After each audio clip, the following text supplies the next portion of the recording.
Happy 35th anniversary to the cinematic debut of Basil of Baker Street. Your geek history lesson on The Great Mouse Detective is now in session.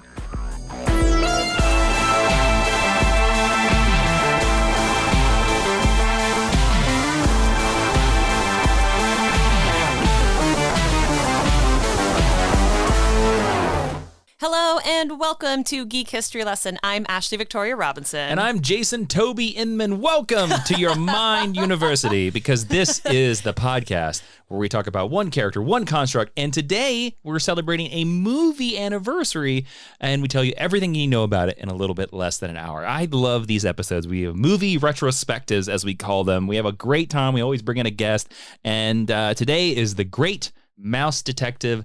It's celebrating its 35th anniversary. Thank you for doing math, Ashley. I'm not a math student, and neither were you, but I have it written down. I forced you to do it. And we have a great guest today. Mm-hmm. One of our favorite guests, a multiple appearing Geek History Lesson guest. The most. Let's just say, yes, he is the most. He's made the most of appearances. We're gonna say that right now. Confirmed. He's already chiming in because he's jumping at the bit. We are joined by the host of the Only Stupid Answers podcast, the writer of Chaos Theory, and also the co-writer of the currently on Kickstarter Hellbent comic books, returning GHL guest professor. Welcome, DJ Wooldridge. Hello, DJ. Thank you so much. Is your middle name really Toby? No, it's not. No, it's such a funny, it's maybe the normalist middle name. Jason always has fake middle names. Yeah. It's the normalist one that he's gagged so far, but also the most correctly specific to the thing that we're talking about. I was thrown off because I feel like Toby's like a nickname, like a short for like Tobias or something. And it'd just be like, it'd be a very unique choice to have that as a nickname or a middle name. It has become an ongoing gag on GHL that every time I introduce myself, I have a different middle name. Usually they're gags. This one just happened to be a normal name. There is a fan out there, and if there isn't, I would love a fan to do it. One of the Mind University students, I think somebody has made a list of all the middle names, and I would love them if they sent it to me, because I would love to see. I don't remember half of them. Send it to us, and we'll send you back some GHL stickers. geekhistorylesson@gmail.com. We'll send you some free stickers. But I wanted to give this for DJ, because as we've now learned, DJ, you are... We're just making the claim right now. We don't even know if this is correct, but you have appeared on GHL more than any other person. So, congrats! It's either, like, truthfully and honestly, it's either DJ or Steven Schleicher. I would think it's DJ. I think DJ. It's DJ. I think it's DJ. Yeah. Let's keep it that way. Let's make it.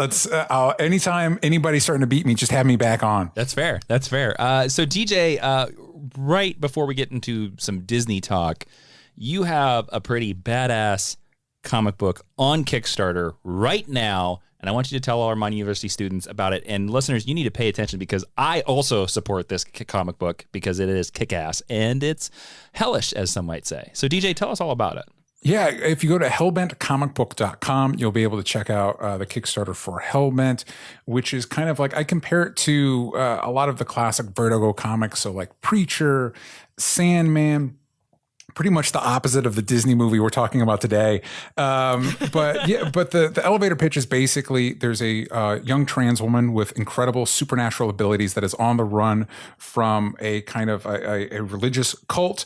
And so she has to team up with an arcane assassin named Nick, who I kind of compare as like a combination of John Wick and John Constantine. And they have to work together to survive. And so that's basically what's going on. So you've got a lot of like action, supernatural adventure. You've got some horror elements. You've got some comedy, but there's also, for all the more intense adult themes, a lot of it is about finding yourself and about inclusivity and trying to create a positive story that is also, like you said, like kick-ass, something that is really exciting to read. A lot of the comics, when we were growing up, that kind of pushed the boundaries and allowed a space within the comic storytelling that for people and characters and stories that couldn't really exist in the mainstream. Very Vertigo-ish, you would say. Yeah, absolutely. And it was one of those, I don't know if this happens with you, when sometimes, you have an idea and you start exploring it, and it's not until people ask you to explain it to them that you're like, oh, this is what we were doing. Like, I don't think. Yes, I will say nothing hones your sort of comic book pitch for your idea or even your movie or your screenplay until you have to go on a bunch of podcasts and suddenly say it 50 times. And you very quickly knock away all the chuff and be like, yes, no, it's this. And then by the fourth time, you're like, I hope no one's listening to all of these because I just said the same elevator pitch. Yeah. Even that, I'm sure it's similar with you. Like, so when you write the copy for the Kickstarter page, and then you do the copy for the press release, and then it's the same thing. It's a constant rewrite. But you can't say quite the same thing. Yeah. You can't say it quite the same way. So it's like, sometimes when you're reading the Kickstarter page, we'll refer to Nick as like an arcane assassin or an occult hitman, or it's all the same vibe. But yeah, so definitely, so it wasn't until like when it was talking about preaching it or when it was talking about promoting it that I realized DJ, back up. That's the way you should say it. You should be like, when I'm going out there preaching about it. When I'm preaching about Hellbent, we're spreading the good news. We're spreading the good news of Hellbent.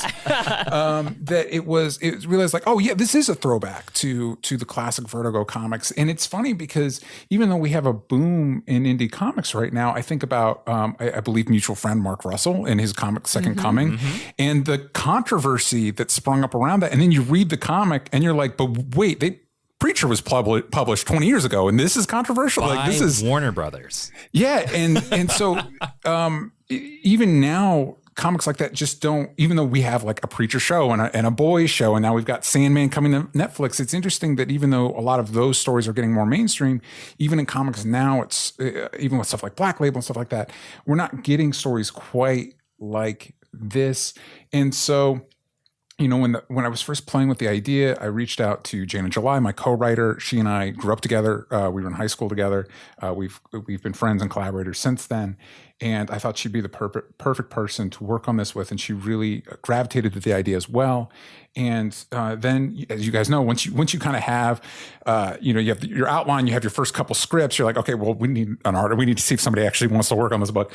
And we've got an incredible art team. We've got Heather Vaughn, who's worked on a bunch of like doing art for games like Kids on Bikes, and we've got Ellie Wright on colors and Haley Rose Lyon on letters, and we've got amazing variant covers by some fan favorite artists like Nicole Gu and Danny.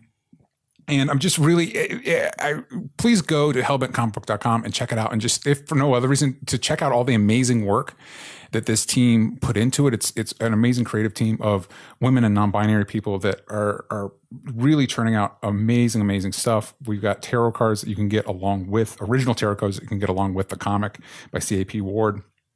I'm really, I feel really honored to be up on a team with these creative, amazing people. Yeah, it's a pretty awesome project, everybody. So please go check it out. I'm very excited about the metallic or the foil tarot cards. I think they're really cool, and I'm going to ask DJ a lot of questions about them off the air, but definitely go check it out. What's that very simple, because you do also do this very smart thing of what's the very simple URL that people just need to remember? Well, that's something I think that was something you gave me, the hellbentcomicbook.com. And I also should mention, while I'm on the show, Jason and Ashley have been very patient with me as I've because it's been 3 years since my last campaign. So there was a little bit I was pretty nervous going back because the game has changed, and so they were very patient and helpful with me as I asked a lot of questions about the best way to package this that would be the most appealing to everybody. So thank you both. And yes, hellbentcomicbook.com. Well, that's only because, DJ, you've helped us out so many times. And speaking of helping out, we're now going to help out Ashley. We're not going to help out the company trying to monopolize the United States entertainment industry. That's right. Disney. Yes, we are. That own 30% of Hollywood. Please hire all of us. We are very employable. Yes, we are. Ashley, we're talking about the Great Mouse Detective today. Why and what is why? So, DJ, I just need to let you know, Ashley has had this on the GHL schedule Since last year. And she was like, we are doing this. And there, we always have our meetings about like, oh, should we do this episode? Should we do this episode? And what's the order and stuff like this? And this was the one episode that was locked into place for like 6 months. No matter we could do it. And that's why I was so happy that we were trying to figure out how to bring DJ onto the show. And I was like, man, the only show we got is Great Mouse Detective. Can you do it? And you were luckily like, A-okay. Well, I'm going to be honest. I was a little bit nervous at first because obviously it's as of this recording, it is launch week. So it's like a little bit hectic. And then I saw that the runtime is like an hour and 17 minutes. I was like, oh yeah, it's fine. Yeah. This is a lunch break. I can do this. Not a problem. We watched this after we watched In the Heights, which is about 3 times longer. Yes. Yeah. So Ashley, why The Great Mouse Detective? Why do you love this movie? Why have you been like, we are doing this? Well, because Sherlock, first of all things Sherlock. If anyone is a super, super long time listener and heard our episode 0, our pilot episode, which does not exist anywhere, I think. It's only on the Patreon. Anymore. Yeah, it's only on the Patreon now. I was going to say, it'd be hard for anybody to have heard if it doesn't exist anymore.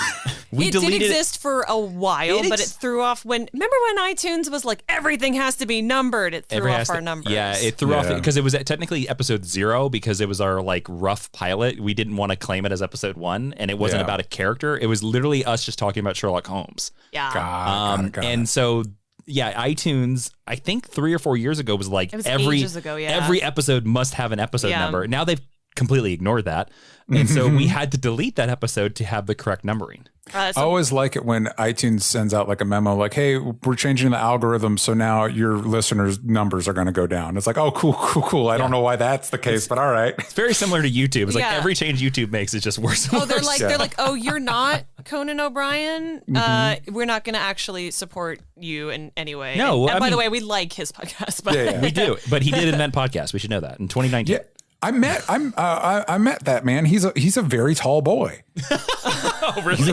Well, because you're quite tall, DJ. I am quite tall, and I think that like I just did a show with the Valley Folk, and Elliot. It'd been a minute since I'd seen Elliot. And he was like, "Oh, you're so tall," and it feels like tall people react to it more because we're not used to either being eye level with people or looking up to people. So I know when I was in an elevator. Speaking of Valley Folk, I was actually in an elevator. I believe it was Joe and Steve.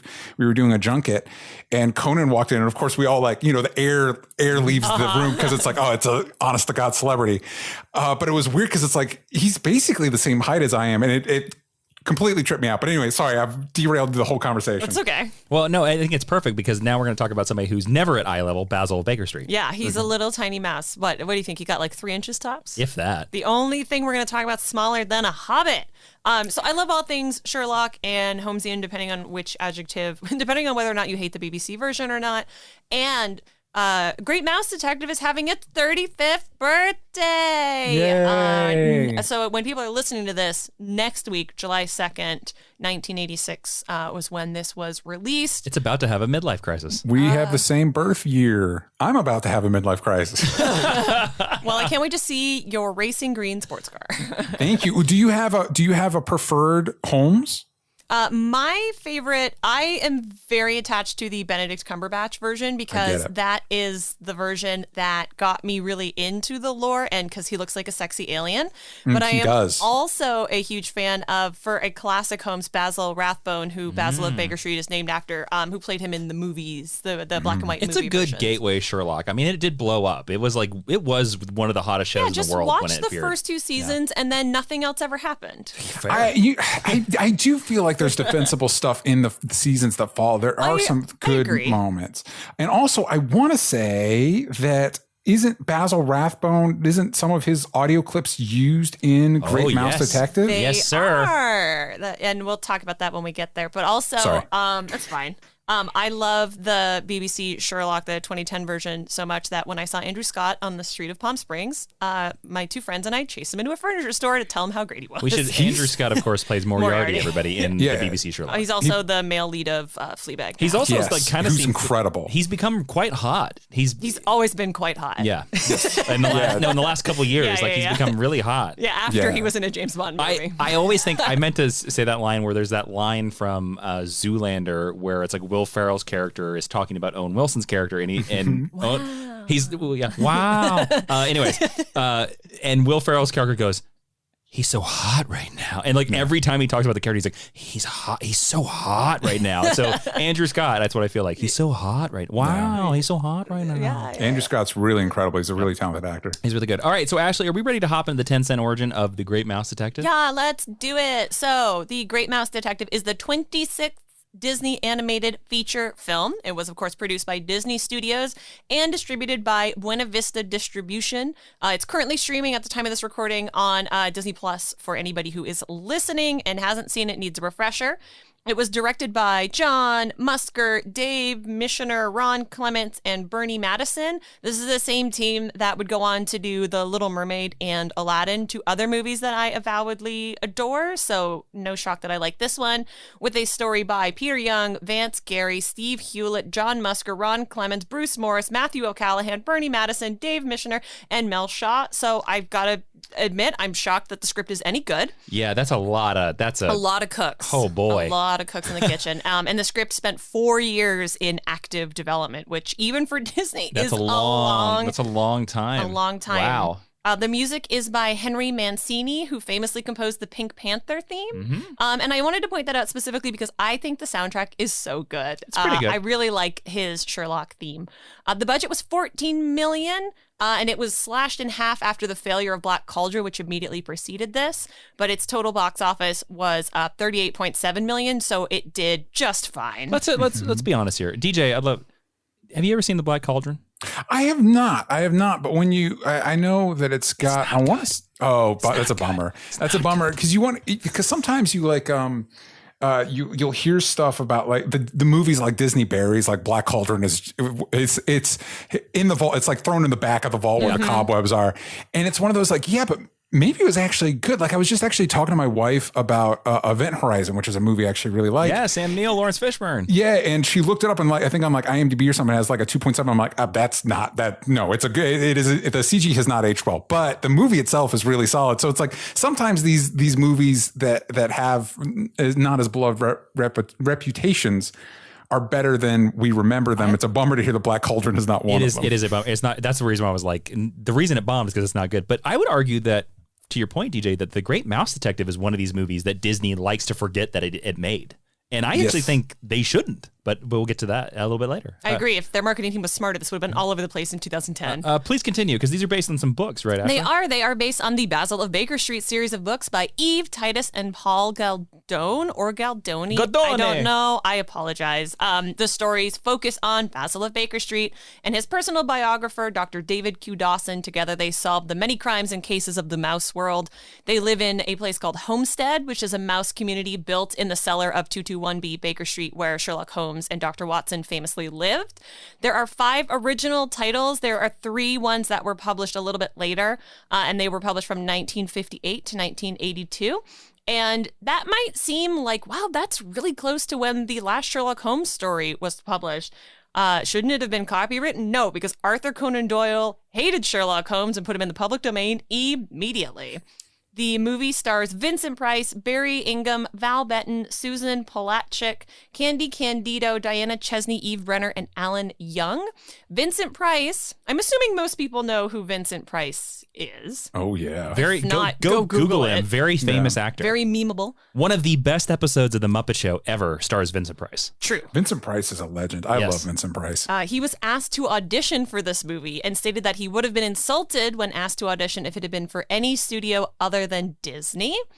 And Alan Young, who provides the voice for Flaversham, who was Olivia's father, was also the voice of Scrooge McDuck in the original incarnations. And when we watched it, Jason pointed that out immediately. It's the same exact voice as Scrooge McDuck. Exact same voice. Like the minute he said a word, I was like, "That's Scrooge McDuck." I'm not as versed on Scrooge as some other people, but the second I heard the voice, I was like, "Wait, I know that voice. Like I know that voice." Yeah. And then the last thing I want to bring up in this section is that John Cleese was originally cast as the voice of Basil, but had to be replaced. And I got to be honest, I think that's the right choice. What do you think, DJ? I agree with that. I kind of think that I don't really know the actor that well that plays Basil. Barry Ingham. He's most famous for playing Basil, but he was a British stage actor. He played Sherlock on stage. I just think John Cleese would have taken over the movie. It would have been John Cleese. It wouldn't have been What do you think, Basil. DJ? I think if you can hire John Cleese for anything, you do it. All right, fair. Fair. Hard disagree. All right, so let's move into the meet cute. That's where we're going to talk about the first time that all three of us have ever seen this movie. It's a term that we stole from Reddit Comedy, and we talked about how we meted and cuted. DJ. Yes. Had you seen this movie before we asked you to watch it? If you'd asked me before I watched it for this episode, I would have said no. And then I watched it and I was like, oh, I've definitely seen this movie, and promptly forgotten most of it. Yeah. So I can't tell you when. So let's just say right now. Let's say right now was the time. Okay, fair enough. Ashley, tell your story. When did you first watch The Great Mouse Detective? I can't tell you exactly when, but when I was growing up, we had a large wooden box that I think my father must have built. That was like maybe 4 feet by 3 feet, and it was painted a really heinous like pastel yellow. That's a big box. And it was huge. That's and a it big was box. all it had in it was Disney VHS tapes. All it had in it was The Great Mouse Detective. It was that was where they lived. They lived in that little Baker Street 78 hovel. copies. I mean, there were like several times as children we would empty it out and just like lay in it, because that's what you do when you're a child. Oh boy. It was really big. And one of the ones that we had was The Great Mouse Detective. So like I watched it a lot as a kid, and then in 2010 I saw the first season of BBC Sherlock, and then I really got obsessed with Sherlock Holmes, and I have watched this several times since then. And I have a Basil and Baker Street action figure in our room right now. From when was the action figure made? Is it one of the is it kind of like a newer one? So yes, so around like 2008, I want to say Disney did this line of toys where it's a Mickey Mouse figure, and they paint it over with other Disney characters. I'm sure there's a name for it. Kind of like how Funko is kind of all the same figure, but with a different coat of paint slapped on it. So it is like a Mickey Mouse-shaped body painted over to look like Basil. And the illusion is not as good as you would think it is, considering they're both mice. Oh, see, I thought you meant it was like a figure like the newer Funko figures, because I have this like a Darkwing Duck they made a couple years ago that looks amazing. Oh, you know they never merchandise. No, they're never going to make this. The Great Mouse Detective. I mean, yeah, who knows? That's crazy. Jason, where did you first watch? Because as we were watching the movie, you were like, I remember this. Yeah, I mean, I haven't seen this movie since I was a kid, until we watched it for last week for this. But I will say, I know this was a movie that we rented, and that the big white plasticky VHS Disney only it Disney made that squeaky sound when you opened it. Yeah, I don't know why Disney enveloped all their VHS types in this like soft white plastic. They're called clamshell cases. Is that what they are? Yeah, okay. People will turn them into purses. Well, they're apparently like they're super valuable now, because like they're worth a lot on eBay, because like apparently people don't watch VHS. The quality is garbage. But I know that this was a movie that we rented from we didn't rent, but we got from the Walnut, Kansas Public Library. So there you go. Shout out to the Walnut, Kansas Public Library. That doesn't probably exist anymore. The other fun thing for me about watching this is remembering all the scenes where I was like petrified as a little girl. Oh, this movie scared you? Yes. I get it. The bat I think would be Fidget in the when he busts in through the window for the first time, and it's that big mouthful of all those teeth. I've got a thing about teeth.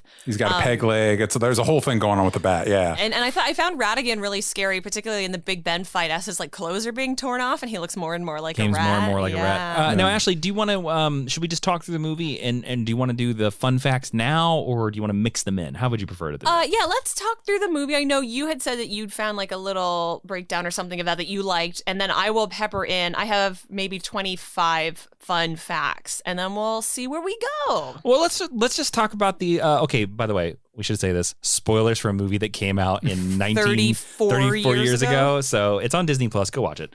You don't need to watch Loki for a third time. Go watch The Great Mouse Detective. Honestly, here's my hot take: Great Mouse Detective better than the episodes of Loki I've seen so far. Oh boy, would rather rewatch. Don't tweet me. I'm not interested. Okay, let's move on from that.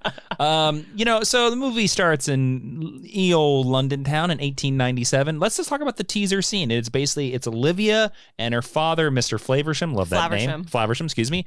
And the bat named Fidget coming into Still Daddy. The first thing that stood out to me immediately was just the texture on the screen. Like there is just something about the pre-CG. And there is CG in this movie. There's very early CG. Yeah. And we're going to definitely talk about that. But like, this is very much like 101 101 Dalmatians. 1000001. I went to School District 101, so that's why my brain defaulted to that. But there's something about the texture that like just makes this look like a moving piece of art. I prefer this is my favorite Disney animation style, because this is where I think you can see the artists actually using their hands. You can see the movement. It doesn't feel like computers or like artificially intelligence generating this. DJ, what do you think about the look, the style, the feel of the animation in this movie? Well, I think I agree with you too, because it reminds me, whenever you go back and you watch something made pretty much like before the 90s, when you're watching live action, I attribute that to watching it on film. And I actually kind of wonder if it's similar in this case as well, because, it would have been projected on classic film stock. Like that's how this movie would have been originally displayed, even though it wasn't filmed in the traditional live action sense on film. But similar to you, Jason, that feeling of like that texture, that lived in nature, that people's hands handled this, that aspect of it. It's actually something I recently watched, the new Pixar movie Luca. And something I liked that they did there with their animation is, even though obviously it's very CG, it feels like CG artists are starting to learn that. And, you look at the Lego movie and stuff like that, trying to add a little bit of that textured element to make it feel more tangible. Because I feel like that's something that was lost in the translation from traditional hand-drawn animation to CG animation, is that handcrafted nature. And so I appreciate that we're trying, as the medium changes, they're trying to reintroduce at least elements of that feel, if that makes sense. I also love what you're pointing out about the opening sequence, because in a traditional Sherlock Holmes story, London is as much a character, and their neighborhood, which we've been to 221B. We have. By the way, the Sherlock Holmes Museum in London is fantastic. Yeah. Definitely go see it. Loved it. Also very affordable for something in London. Very affordable.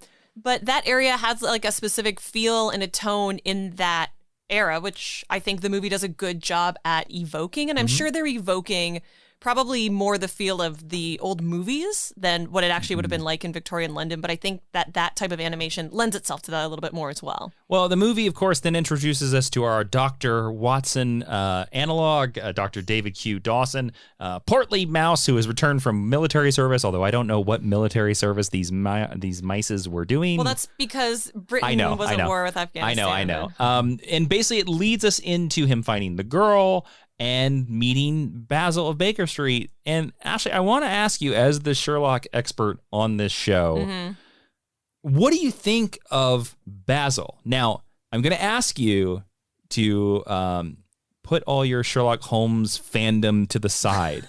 As a character design and as a character, and even the actor's performance, what do you think of Basil? Do you think Basil is an interesting character? Do you think he's a flat character? What do you feel about him? I think Basil is great. I love the design. He's obviously designed to look a little bit more like the actor who had a very like patrician sort of nose and stuff like that. I think the voice work on him is great. Like he just sounds like a cartoon version of Sherlock. He's a meaner version of Sherlock than you would get in like the story that this is based on specifically. Like, and he's so mean to Olivia, who is an actual child, like literally weeping on his doorstep and asking for help. I think Basil, I really like him. I like genuinely enjoy the character. I think he deserves to stand in like the Sherlock canon. I think Dawson is flat and not well drawn and not very interesting. And as our POV character, I think that is a shame.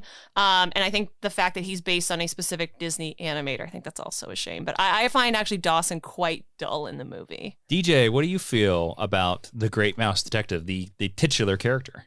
Yeah, it is interesting what you talk about the introduction a little bit. It is there is a little bit of a different time whiplash, because the first time we see Basil is it was in what the mouse equivalent of Yellowface, and then which Dawson. Also Sherlock did very famously in several of the stories because he's supposed to be a master of disguise. Cool. He loved to dress up as someone in an opium den, and you're like, can we not? Cool. And then Dawson is like, yeah, I was just in Afghanistan. It's like, Dawson was up to some imperialism. So anyway, mice imperialism. What are the mice doing over there? What is that? Anyway, stealing the spices to not put it in English food. even the mice are screwing up the police. Anyway. But yeah, so I think I kind of wish we had more. This whole movie felt kind of like a pilot to me. That is that's a great. I agree with you. Continue. Yeah, so it kind of felt like, hey, here's the basic premise. Here are the characters, and it's one of those that like.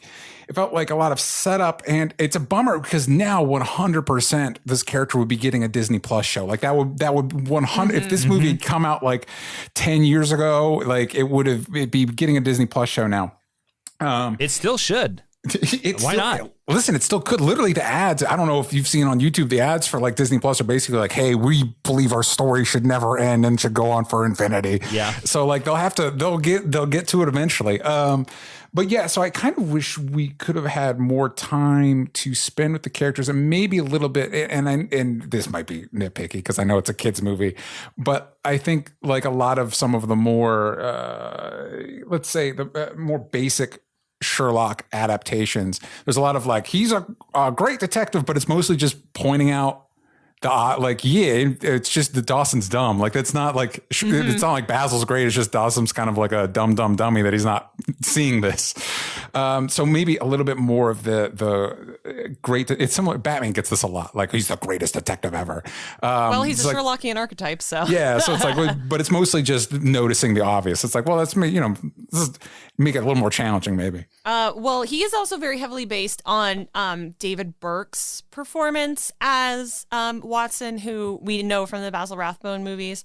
And a lot of Sherlock fans point to David Burke as the dumbing down of Watson and making him more buffoonish. And there's definitely room for that. But like, he is a surgeon and he has seen he's a military surgeon. Service. Like he is very smart. Yeah. But again, kids movies, so I actually understand it a little more here than I do in the original black and white films. And it also is worth mentioning that as we've seen in maybe certain political circles, that just being a brain surgeon doesn't necessarily mean that you are good or talented at other things. That's true. But that's also, like, fair. why would a Sherlock or a Sherlock archetype keep you around if you were? You know, it's interesting. The actor who plays Basil, what's his name again, Ashley? Scrolling. I guess I gotta figure that out. His name is Barry Ingham. I always want to say Ingram, which is why I like to check. Look, I think he's a solid choice. Weirdly, there are certain points in this movie in terms of Basil, and I guess this is just my perception of Sherlock Holmes more, is that Sherlock to me is always the most interesting character in all the Sherlock stories. That's the reason why you want to read a Sherlock story. And I find that there are many scenes in this movie where Basil is kind of flat. And can you give me an example of that? Because like I would really disagree with you on that. And that's probably my bias as well. It's hard to like. That's fine. It's hard to like come up with a specific instance since I saw this movie a week ago. But this is also a Disney movie, so like they've put Olivia in the protagonist slot. Yes. And Olivia was supposed to originally be older, and she was supposed to be a love interest for Dawson. Weird. Weird. I'm glad we didn't do that. If people are familiar, well, I mean, she was supposed to be like an adult, but if people are familiar with the Sherlock canon, she was more of like a Mary Watson type. And then they decided to make her, quote, a little girl, someone the audience can feel sorry for, end quote. So that's why she's a little girl. Because I think in The Rescuers, which was also the other mouse movie, there's no children, right? Like Bianca is a grown-up. Yes, that's true. Grown-up mouse. That's true. I don't know. I don't know what it is, and I also don't know whether I'm just more spoiled by the modern Sherlock take of like that Sherlock is almost crazy and like insane. But I also agree with you that I don't. Dawson is such a fop. He's so fuddy-duddy. Yeah. And it's almost too fuddy-duddy. And I think they were intentionally leaning in that to make him like Olivia's father. Yeah. Which is fine. But you know what I think the reason I think Basil is flat to me? It's because Vincent Price's Professor Ratigan performance is so It's eye-grabbing and it's eye-catching. It pulls you in because that's everything Vincent Price does. When we watched it, Jason was like, so nobody told him to pull it back? Oh, yeah. That's what, yeah. Yeah. You could, like, and a lot of times, especially in his introduction, he seems like he's in a completely different movie than everybody else. He also adds to my headcanon that all Moriartys are gay. Like, this Fair. is the most flamboyant version of Moriarty. And he's not Moriarty, right? He's a different character, but it's basically that same arc. DJ, what did you think about Professor Ratigan in this film? Well, listen, I love Vincent Price. He's an icon. I actually spend a lot of time, probably an inordinate With Vincent amount Price? of, What? With Vincent Price. No, that'd be amazing. An inordinate amount of time kind of wondering what the modern equivalent of Vincent Price is. Because I feel like for my brain, the way my brain works, I go, we had Vincent Price and then we had Tim Curry. And now we have ... Like somebody that brings that sort of like, I don't even know how to describe it. I mean, Tim Burton wishes. I don't know who it would be. But you know what I mean? That iconic, like basically the iconic villain voice. Like when you think of like a certain, like almost a campy, macabre villain voice that has a very specific energy. And I just can't think of like. Well, but there's a flamboyance in both. Like there's a very feminine energy in both of there's also a very much archetypes. a very musical theater aspect to it. Yes, I think that's what I'm like. Jason Isaacs is Captain Hook, maybe? I don't know. Well, that's why I was going to throw out Clancy Brown, but Clancy Brown doesn't have the theatricality of Vincent Price. No, he would actually beat you to death with his bare hands. Oh, well, 100%. He's the Kurgan, of course. Well, and it's interesting. I just watched that. I just rewatched Highlander in the past couple of weeks, and I very much enjoyed it. But it's interesting you bring up Clancy Brown because the one thing I had with Ratigan is I don't know that Vincent Price's voice fits the way they animated the character. Like he's built more like a Clancy Brown character, but he's voiced by Vincent Price. But I do like the more camp, almost the sassy aspect. Like I know my favorite thing in the most recent X-Men relaunch is Sassy Sinister, that they made Mr. Sinister. Oh, me too. Super sassy, and I was like, yes, please, more. And I also, for the first time, just watched The Princess and the Frog. And which is another the last 2D animated Disney film, also from a lot of the creative people that worked on this as well. Yeah, and this team is also the team that brought us such villains as Ursula and Jafar, who are also very like queer-coded, flamboyant, over the top. I mean, Ursula's designed after Divine. So. Yeah, and like I actually really enjoyed Princess and the Frog, but the part I enjoyed most was Dr. Facilier, and it's like, the Disney villain. It makes sense that we're doing the like Maleficent Cruella thing because the villains here are just more interesting. Like they're just more, and I felt like it's also interesting that Ratigan, I think, he's like the only main character that gets a musical number. I think he's one of two characters that gets a musical number, and the other one is just a lady at the mouse brothel. Yes. Yeah. The mouse brothel. Well, it's funny. We were watching this and I was like, this is not a musical. And then they kept singing and I was like, I guess this is a musical, and I forgot. Well, you're just lucky that we didn't get like a song from Basil that was deduction, Or maybe that would have been amazing. Oh, okay. There you go. I don't know. Maybe that was the secret sauce we're missing. Perhaps when they were developing this, when John Cleese was attached to it, he was like, I will not sing. Like some of the actors who were in the Heights recently. He sang in Monty Python, though. I don't know, man. Whatever. So I want to talk about, there's not much to me to talk about in terms of the mystery, except for, I guess, like, do we want to get into a debate of what is the Queen of Mice about, or just ignore it? Because there is some things where you have to divorce yourself. What do you mean, what is she about? Well, what is she about? Like, she's a queen. Well, she's about imperialism. Yeah, but it's okay. Let's bring it into the real world here. Okay. There was a moment in this movie where I was watching, especially in the Baker Street apartment, where I was like, okay, it would make more sense to me if all the mice furniture and stuff was made out of like cobbled together human things, but Jason was like, who's making these tiny mouse toothpicks? It's all these tiny mouse darts. It's all tiny dishes and tiny cups and tiny registers, and it's like they have literally reproduced our world except at like 1 inch high, and I'm like, how? That is impossible. The infrastructure just doesn't exist. I wish in one of these movies and one of these like I personally am a sucker for like I think there's this he discovers Olivia in like a boot when she's crying, like sitting on top of liver pills. Yeah, this every time when you're like, there's a world beneath the world, I'm a sucker for that stuff. Have you seen Arrietty? I have not.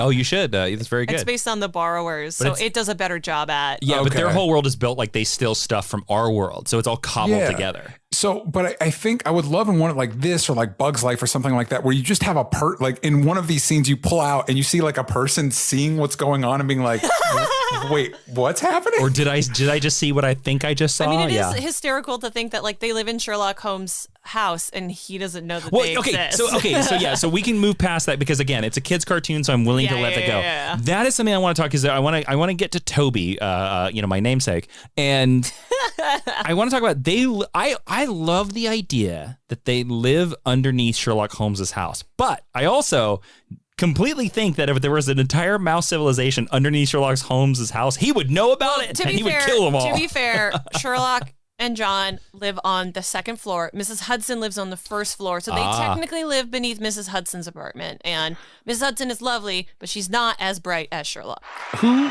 That is a cue that because Ashley fixed it. Ashley fixed it. She made it work. I will buy that. But we did see them. You also pointed this out when we were watching it. When Toby showed up, I was like, oh, this is super cool because like Toby's a character from the Arthur Conan Doyle books. He's not a hound. He's supposed to be like a street dog. But Jason was like, they don't notice that they're stealing his dog, and I'm like, well, he lives with the irregulars. He lives with like the street urchins who help Sherlock. I actually did a joke. I did a joke where like these mice are constantly borrowing Toby, and like Sherlock Holmes is like, I haven't seen my dog in 4 days. Where the hell is he? He's like, Toby's dead. I think he's dead. That's the new mystery, is to solve what happened to Toby. Yeah. Sherlock Holmes and the mystery of Toby's corpse. And it all leads to, you read the mystery of Toby, and it ends with him finding a small mouse civilization. And then building a shrink ray. Yeah. DJ, what do you think? Do you like that they exist in the world of Sherlock Holmes, even though they are meant to be an homage to Sherlock Holmes' world? Yeah, I'm into that. I'm into it because it kind of maybe explains, I guess it could work either way. My assumption in this is that this mouse person is putting on the affectations of the person he lives with. It is a little wild that he runs into his own Watson, but I think you make a good point that it might have been more interesting if the stuff was more cobbled together. But I also like the use of scale. It's actually one of my favorite things. Speaking of Disney movies, it's one of my favorite things in Zootopia is that instead of the animal, a lot of times when you anthropomorphize animals, they all become like the same kind of vaguely human size. And by keeping the scale, it made it, I think scale is something very interesting to play with. And so by having them not only exist in the human world, but having it be literally the world of Sherlock Holmes, I think was interesting to me. I want to mention before we move on really quick, the scene from a Sherlock movie that DJ brought up earlier. I also want to say that, so this was in production much earlier and it was in development for a long time. The failure of the young Sherlock Holmes movie is one of the contributing factors to pushing this back. Which was a big bomb of the 80s. Look, I'm going to say this. I've never seen it. I've seen it. It's bad. Okay. Brian Cox's son is bad in it. Oh, boy. Basil is named after Basil Rathbone, they sample his voice from the 1966 reading of The Red-Headed League, where he voiced him in that film. And that came out 19 years after he died, He died, yeah. So this is like a posthumous nod back to his time defining and for a lot of people, before the BBC series, he is what most people think of when they think of an image the classic of Sherlock Holmes. I like that they sampled his voice. I actually think that's a really nice wink back to the past. And he also, Sherlock Holmes in the book canons mentions Basil as one of his aliases in the story The Adventure of Black Peter. From the name, you can probably guess there's some questionable elements by contemporary standards in that story. And the movie was originally going to be called Basil of Baker Street. And then one of the Eisners, my notes don't specify which one, I'm going to say Michael. Yeah, probably. Probably was Michael. He said, no, we're calling it The Great Mouse Detective because Basil feels, quote, too English. And it's like, it's set in London. Yeah. Homie. Spoiler alert. It's so funny. I read I think this was on the Wikipedia for this movie or something like that, that one of the other animators or one of the writers hated the idea that they changed it to The Great Mouse Detective. And then he went through all the other Disney movies and was like, well, if you give it the Great Mouse Detective title, this is what it would be. He said Little Mermaid would be the mermaid who wants to see the sky. I actually have the list right here. It was the 7 little men help a girl, the wonderful elephant who could really fly, the little deer who grew up. That's my favorite one. The girl with the see-through shoes, 2 dogs fall in love, puppies taken away, and a boy, a bear, and a big black cat. The girl with the see-through shoes, though, is low-key still a good title for something. Yeah, I just love the little deer who grew up. That movie is also sad as heck. Oh man. I have a quick question for Ashley. Yeah. And hopefully I'm not jumping ahead too much, but as I feel like the resident Sherlock expert. Is this one of the first times that we kind of got a swashbuckling Sherlock? Because there's the whole climactic, he escapes from a classic Bond type trap that Ratigan puts him in, but there's the whole clock tower sequence that I started thinking of they kind of presented Robert Downey Jr. Sherlock Holmes, and of course Benedict Cumberbatch's Sherlock Holmes as these are the Sherlock Holmes that can get sort of in a fight maybe. But then you see this, it's I'd wonder if they'd done anything like this prior to The Great Mouse Detective, where Sherlock is kicking and running and having a action sequence essentially. Well, that's true, because he's definitely not like that in the books. He generally walks into the room and says the crime and solves it. You're both you're wrong, Jason. I mean, he doesn't fist fight every book. Okay, so in Sherlock Holmes book canon, Sherlock is a boxer, a good boxer who often disguises himself to go out and win prize title fights. I get that. I totally understand that, Ashley. I've read the books too. I'm just saying, he is combative. Yeah. He has several very famous scenes where he does fight people, usually with a fire poker or a firebrand. And if you want a particularly swashbuckly example in the Reichenbach Falls storyline, him and Moriarty literally fight on top of a waterfall. Well, yeah, I know that's the classic version, but and maybe I'm misremembering them wrong, but I'm kind of it does, or maybe that's the idea that the Basil Rathbone episodes have so permeated culture that Basil Rathbone played him in movies. Yeah, okay. But okay, I'm just going to be quiet about Sherlock Holmes now. No. It's just there have been there were several television versions. Like Sherlock has been played on television by 50 people, tons and tons and tons and tons of people. Jeremy Brett is the gentleman who plays him in the 80s series, and that is where, because it's sort of set a little bit later than the original stories, that's where he gets a little more adventure-y. And my theory is because in the 80s we had things like Indiana Jones and the adventure serial was back again. But the other thing, I mentioned this earlier, because Arthur Conan Doyle hated that people loved Sherlock more than anything else he wrote. So because he released him to the public domain almost immediately after he was first published, there's a billion versions of Sherlock, and there are a lot where he is more adventure-y. There's often a lot. In my opinion, Sherlock doesn't leave England ever. Ever, ever, ever, ever, ever. But there are a lot of earlier pastiche where he goes to Africa and bushwhacks around, or he goes and settles Australia, or he comes to America before it's America. Especially because Irene Adler comes and settles in Florida, and stuff like that. So to go all the way back and answer DJ's question, I think this might be the most popular, to a modern audience, version where he's more action oriented. Well, it's definitely inspired. It's very much inspired by the Reichenbach Falls, because we do have the fall in this movie. But I do agree with DJ that Sherlock Holmes stories are not generally action adventure stories. They're not. They are very classic mysteries where it's we are coming to a solution. Oh, we're going to trick a person, and maybe there's a singular fist fight. But this is we're climbing up we're flying in the sky. We're going over here, and there's guns, and oh my god. Yeah. He only engages in action scenes in the stories kind of when there's no other option. So like you're definitely right in that. And that's, I think, a utility of the Watson character, which Dawson doesn't do, is because he's ex-military. Whenever someone needs to be shot, Watson pulls out his gun and shoots over, them. Watson is often trigger happy. Yeah, like that's kind of his functionality.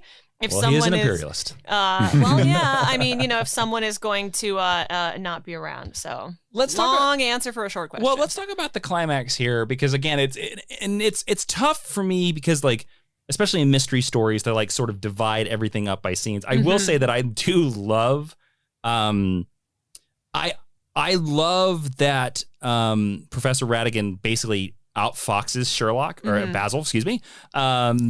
And his ultimate death trap is like a James Bond death trap times 5. I love the death machine. I love that he's just like the thing that makes it. And I swear to God, I don't know how you would find this out. I think that the part of the death machine that Professor Ratigan is like, you're going to listen to this song of me telling you how awesome it's going to be that I beat you. That has to be a Vincent Price improv. That seems so specific to Vincent Price that I think, I was like, there's no way they scripted that. No way. I don't know, because there's not a ton. All the history and like the fun facts on this are mostly from the development era.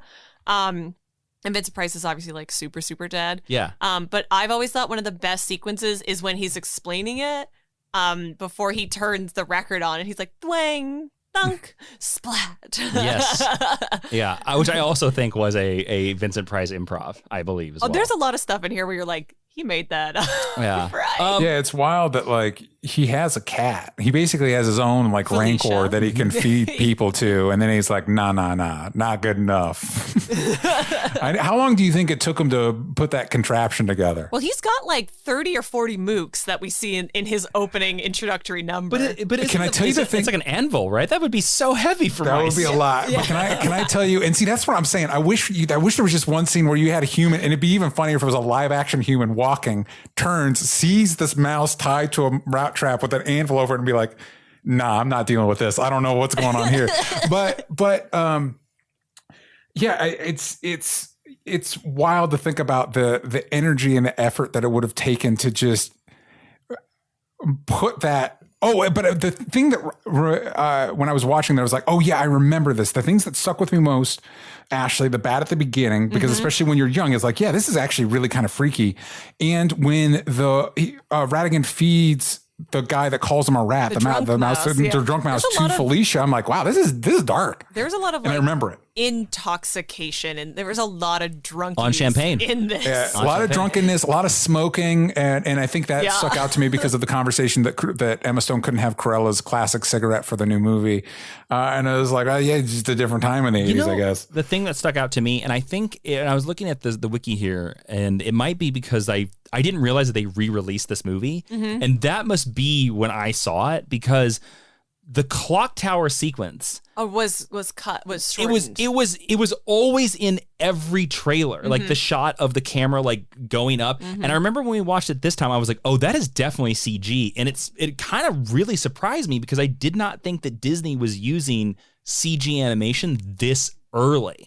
And I want to say, like, the clock tower sequence and some of the camera angles they're doing with the animation really still looks great. It looks awesome. The shot where Basil has Olivia and he like grabs onto the rope or the chain and or it like whatever goes upward, like that's iconic. It's amazing. So what do we think about? We can just talk about the entire climax here. I mean, what do we think about? I do love that Olivia is Olivia, right? It's a little girl, yeah.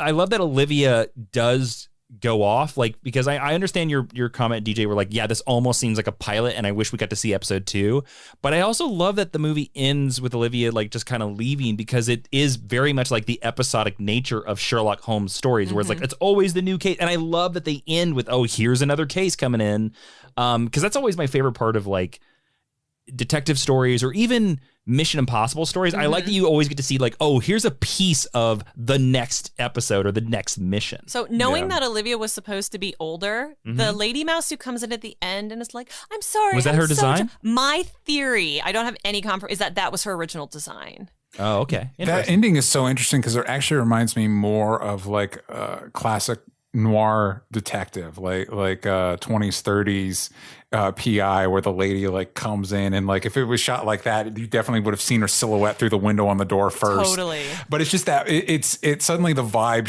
shifts to, for me at least, to that kind of like energy. I also like in the ending how Jason was talking about Olivia leaving, because in Sherlock hates women.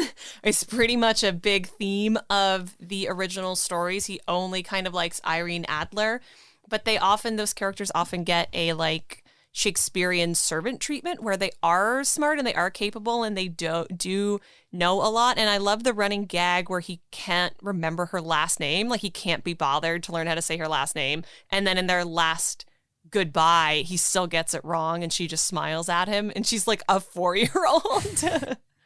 That's so funny. She's like, you're not going to get any better. We're just going to move on from this. Yeah, I'm just going to tuck this away as a fond memory and tell people the story for the rest of my life.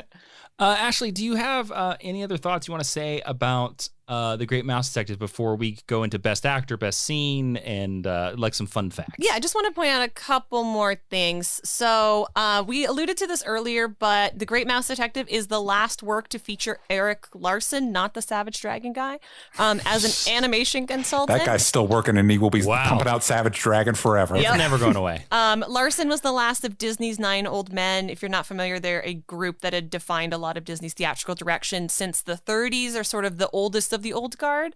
And the character of Dr. Dawson is modeled after him as a tribute. So that's cute. Bill the Lizard from Alice in Wonderland appears in the pub scene. He's like the only lizard in the whole movie. Dumbo appears in the toy shop scene. And the name of the dog, Toby, comes from the Sherlock Holmes story, The Sign of Four, which is actually a really good Sherlock story. If you're interested in the short stories and you've never read any of them, The Sign of Four would be a great place to start. Those are all my facts. Sweet. All right.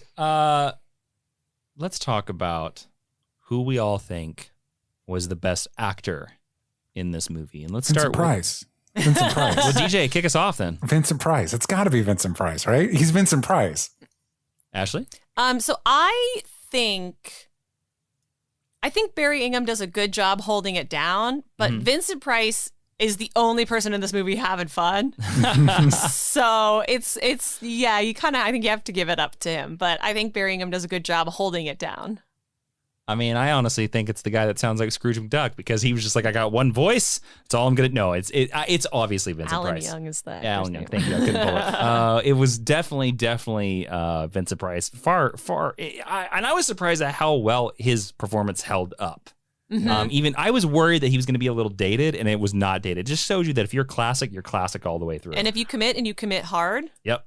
We're there with you. You can do really silly things. Well, also, shout out to Frank Megatron Welker for voicing Toby. It's always just wild when you look at like any animation thing, like, Peter Cullen, Frank Welker, those guys show up in everything. And Frank, his widget voice is actually really good. I'm okay, boss. Hey, okay, Fidget. Yes, there you go. Ashley, since this is your one of your favorite movies, the movie we want to talk about, what do you think is the best scene in this movie? So the best scene is the clock tower scene.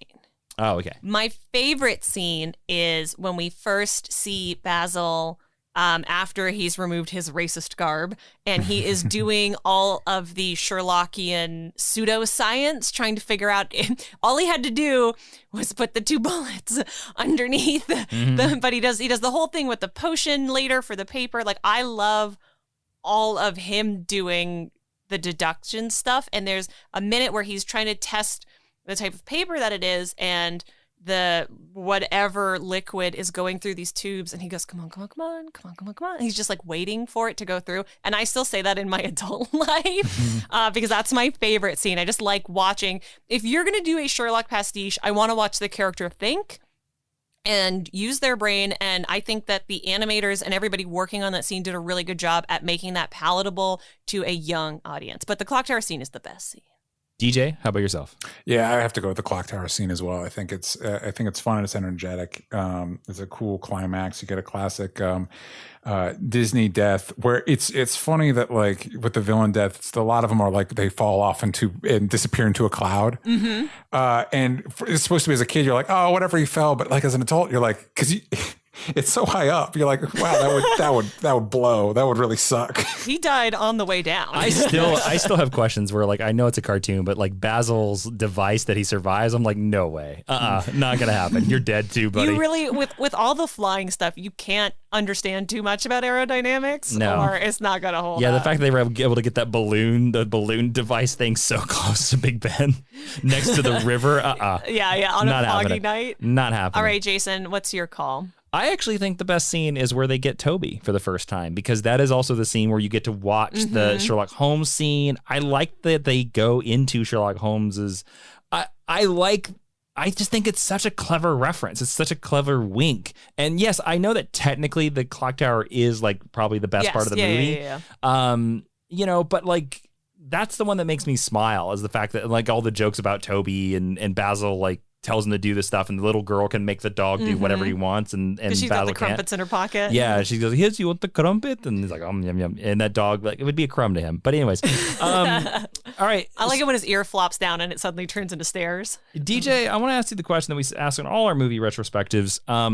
What do you think the legacy of The Great Mouse Detective is now in 2021, and does this movie hold up? That's interesting. What is the legacy now? I don't know that it has much of one. I was actually just going through as we were talking. I went through and looked at the other Disney movies that like landed around this time, and there's so many movies that you forget exist. And on the one hand, I think it's kind of a bummer that this is one of them. Although if I'm being completely candid, this movie did have trouble holding my attention. And so I kind of get why it's landed on maybe the more forgettable side of things. Although I can't help but think, like with the resurrection of DuckTales and stuff like that, that there could be a way that you could, and the popularity of the Benedict Cumberbatch Sherlock show, that you could update this for like a Disney Plus series. I think obviously you'd have to change some of the maybe the animation a little bit and the pacing and all that stuff. But I feel like there is a way, like maybe even hire Benedict Cumberbatch to play Basil. But there's a way that you could update it to exist as a Disney Plus show. I think you totally could update this to a Disney Plus show. 100%. I think every time you say that, I'm like, yeah, this totally should be a Disney Plus show. Ashley, what do you think is this movie's legacy? I think the legacy of The Great Mouse Detective is actually more tied up in the Sherlockian fandom and like canon of pop culture offerings than it is for Disney, because in the Disney canon, particularly knowing some of the things that these creators go on to do, like it's a solid middle of the road Disney movie. Like it's charming, it's funny, it's short, it's blessedly short. There are characters, who stand out. Like it does a lot of things right, but for some reason it just doesn't hit the way like The Little Mermaid hits or Beauty and the Beast hits or Lion King.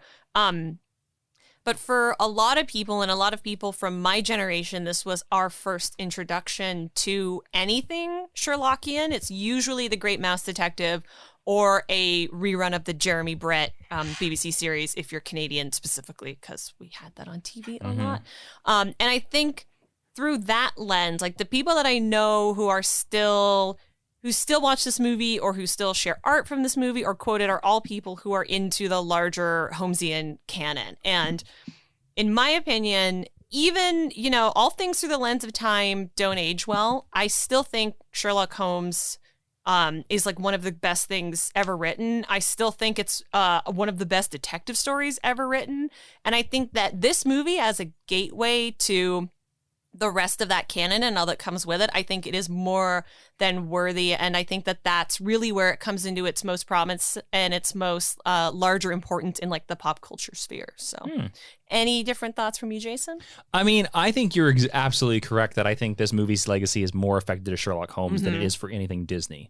Because Disney kind of like what DJ was saying. I think Disney has forgotten that they made this movie. I can't believe, and I don't know what the rights are like, because obviously this is a book, so the rights might have lapsed. Yeah. I cannot believe there is not a stage show of this. There are so many Sherlock plays. You could make this a play or a musical so easily. I can't believe that I can't buy a little tiny Funko action figure of Basil, because I think that would be badass, and put him next to my Darkwing Duck. It'd be really cool. I'd buy it. So I think that's how you bring Basil back. You know how like every once in a while Batman will team up with Sherlock Holmes somehow? Yes. You have Darkwing Duck be like, actually, I was inspired by the Great Mouse Detective, and he teams up with Basil. And they are doing a Darkwing Duck series. That. That's great. That's great. It's either you team up with Darkwing Duck or the Harlem Globetrotters. One of those two. One of those two. Maybe Scrooge, and he's like, wait, your voice sounds incredibly familiar. Just get David Tennant to do both of them. That's very funny. You're just watching an episode of Basil, and he's like, to the court!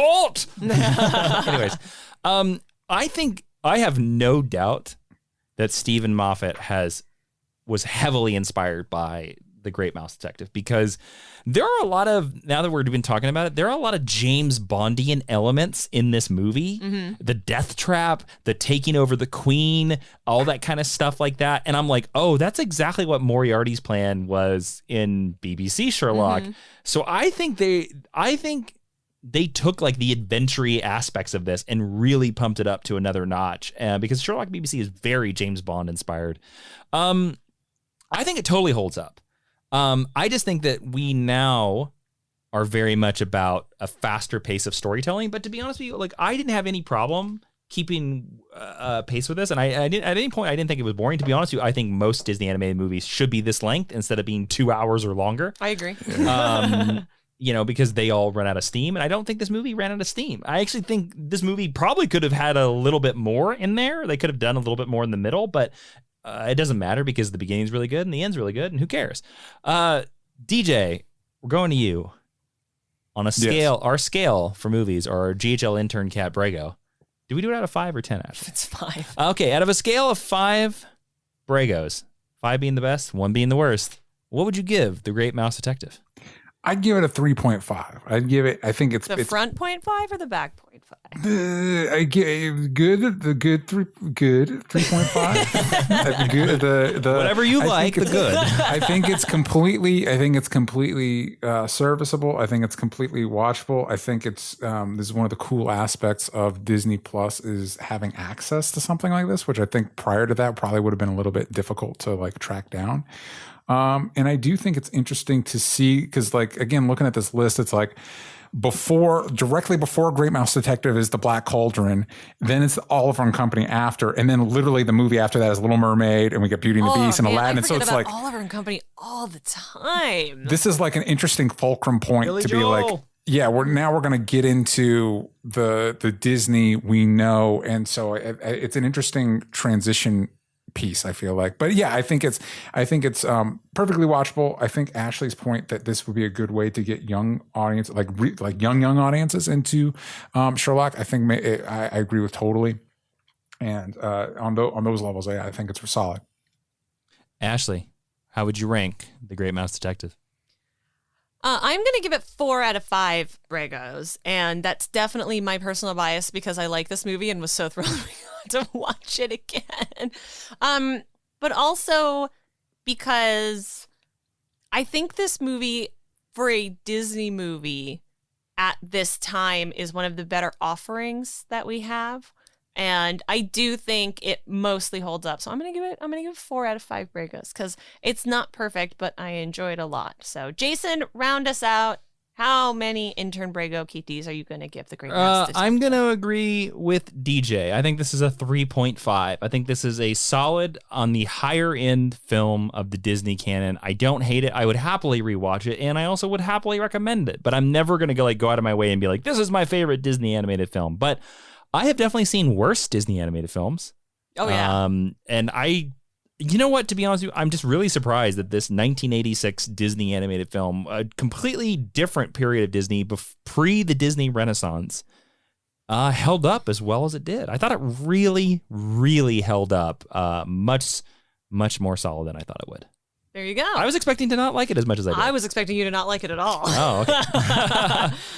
All right, Ashley, let's go into our recommended viewing, where if you go to geekhistorylesson.com/recommended reading, the listeners can find stuff that we recommend. This one's going to be pretty obvious, but go ahead. Yeah, so we're putting the Great Mouse Detective, the 4K most recently updated version of it to get your hands on, and then also the Great Mouse Detective Mastermind collection of books. That is the full series if you are interested, or there's a tiny person in your life who might be interested in the Basil of Baker Street books. The covers look nothing like the movie, so don't sell them that way.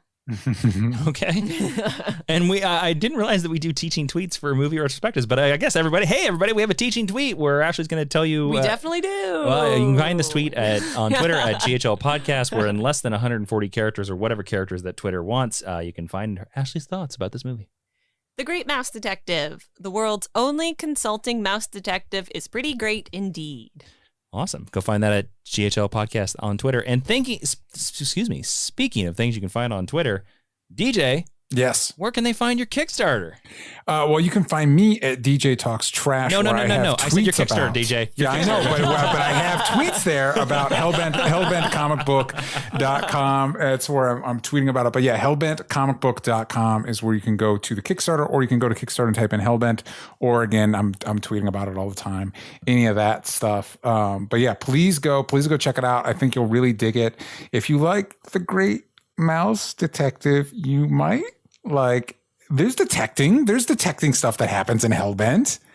It's just skewed a little bit more adult. It's a more adult oriented story. Look, I'm gonna throw this out there, and DJ, you can tell me no on. I'm gonna say movies and comic books. Yes. And if it's similar to the tone of Hellbent, if I say if people like this, they'll like Hellbent. You say yes or no. Okay, here we go. Okay. If people like Constantine, will they like Hellbent? Yes. If people like Preacher, will they like Hellbent? Yes. If people like The Gong Show, will they like Hellbent? Listen, there's some out there humor. There's no game show. There's not a game show, but maybe. Okay. If people like DuckTales, will they like Hellbent? If they like kind of an older, grumpier character trying to mentor a younger person, there's some of that in there too. If people like Hellbent, will they like Hellbent? Yes. Listen, I'm a big believer that anybody and everybody will like this comic as long as they're comfortable with some more adult-oriented stuff. Jason, you'll appreciate this because you've actually read the first 5 pages. That's right. 5 to 6 pages. And normally when I go on a show, I'll show people when they're like, "Oh, adult origin, what do you mean?" I'll show them page 2 and they'll be like, "Oh." So it's like, yeah. So, it is skewed more adults, but I think if you're an adult and you're into stories told to adults for adults, then you'll be into this. It's not between Hellbent and this podcast, you're entertaining children of all ages. Yeah. See, it's nothing's more scarier than you would see on HBO Max. I mean, yes, come on. Very true. If you've read Saga, we're not doing anything as far as like maturity level. We're not doing anything different than that comic has done. There you go. So to be fair, that comic has done a lot. Yeah. Yes.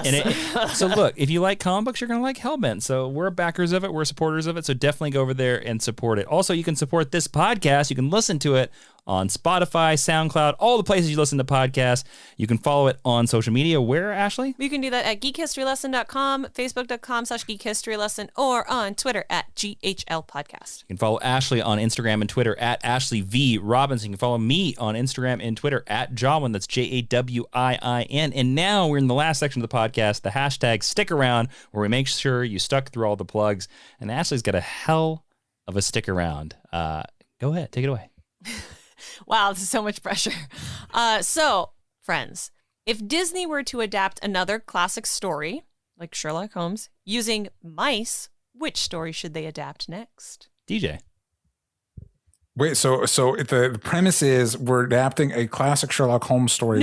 Any classic. So any classic with mice. Oh my God! So now we're in kind of like a Muppet Christmas Carol, Muppet Treasure Island type situation. It's the Great Mouse Christmas Carol. Oh snap! With mice specifically. Oh my goodness! hellbentcomicbook.com. Do it with mice. Do it with mice, DJ. And it would be a very I think it could work. Yes. A modern classic, of course. A modern classic. Well, sometimes that, ladies and gentlemen, is a salesman right there. If anybody that's read the original Eastman Laird Ninja Turtles and then watched the cartoon, like, listen, you can turn Very almost true. anything into something that's all ages. Very, very true.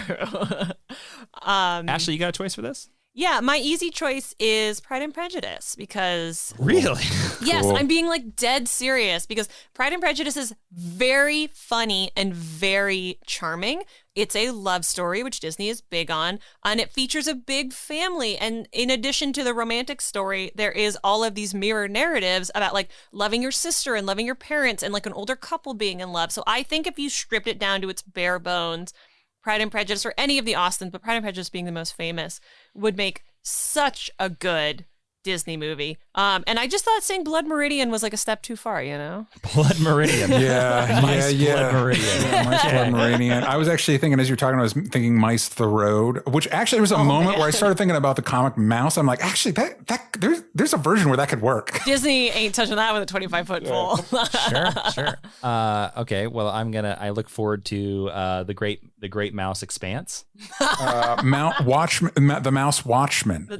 Yes. Actually, Watch Mouse. Watch Mouse. It's already been sort of adapted, but it's one of my favorite classic novels. I actually think Treasure Island with mice would actually, or animals, would be really excellent. Yeah, and Treasure Planet is different enough that I think you could do like a closer to the source material. A lot of the Jules Verne stories, I think, would all be perfect for this. Yeah, 20,000 centimeters under the fish tank. Yeah, or something like that. Or didn't Jules Verne do the original Lost World? Was that a Jules Verne, or am I mixing? You might, or it's or it's like Monster Island or something like that. Or but it would be interesting if you did that with mice, because then it would be, instead of like traditional dinosaurs, it'd be prehistoric mouse-sized things.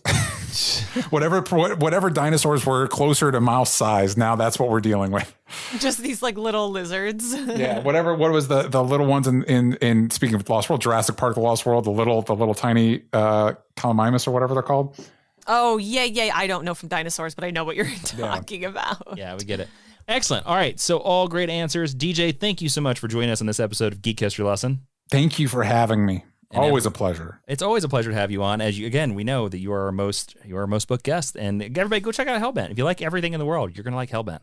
So, and that's no lie. You will like Hellbent. That's a GHL guarantee. Mm-hmm. You will. You will like it. Oh my goodness, you'll like it. That's right. So everybody, thank you so much for listening to this episode of Geek History Lesson. I am Jason Toby Inman. I am Ashley Victoria Robinson. And Professor Ashley, will you please close out this episode? Class is now dismissed.